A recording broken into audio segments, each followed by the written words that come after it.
Hi, this is Dale, the spyware prevention guy again. Now that you've seen Nod32 in action, I'm going to show you a little variant of Nod32 in action with a technique you can use to clean infections that Nod32 might not have access to. With that said, let's go ahead and get started. First thing I'm going to do in this case, and don't try this at home with real infections, I'm going to right click and disable the Nod32. Now, something else I actually had to do as well is Windows Defender is going to pick up this test infection as well, so I had to do some tweaks in there, but I'm not going to get into that right now. So I'm going to go to this icar.org website, and I'm going to actually download this anti-malware test file. I'm going to save it to my desktop.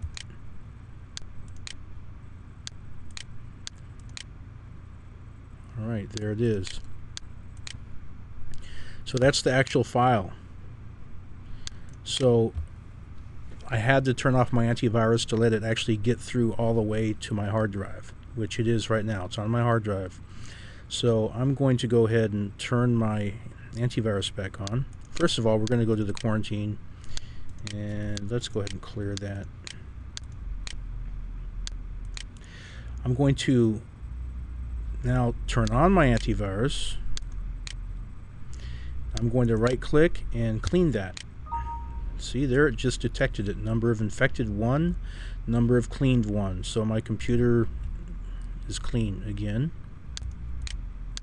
Now I'm going to go back to the quarantine folder here, and now you can see under the object name that it actually lists the location of where the file was. C users Camtasia desktop icar.com was the name of the file.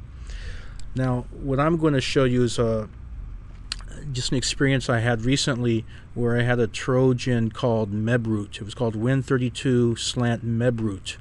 It was a boot sector Trojan, very difficult to get rid of. Nod32, no antivirus is actually going to get rid of that while Windows and the antivirus is running, because it runs before Windows even completely loads. So, but the thing about it is, once you actually know the name of the infection, which you're going to see here, you can go to ESET's website and you can search out that name. In this case, I'm just going to go straight to download spyware and virus removal, and they have some specific tools for specific infections here. And I went down here and I downloaded the Mebroot Trojan Cleaner. And I did just like before, I saved it to my desktop. Very small file. And there's the actual specific tool for that particular type of infection. And I just double clicked it and I ran it, and it removed the infection right then and there on the spot. I restarted my computer, I ran a full antivirus scan, and I came up clean, so I was confident that that was all that was wrong. But to run one of these, you would just double click it, and if it detects it, it's going to tell you. In this case, it said it wasn't found in my system.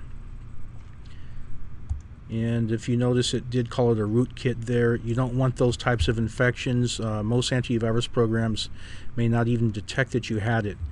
But what I wanted to get across to you today is that if you know the name and location, that information can help you to go back on the internet and find a specific tool to remove that when your antivirus program won't. And I hope that helped you.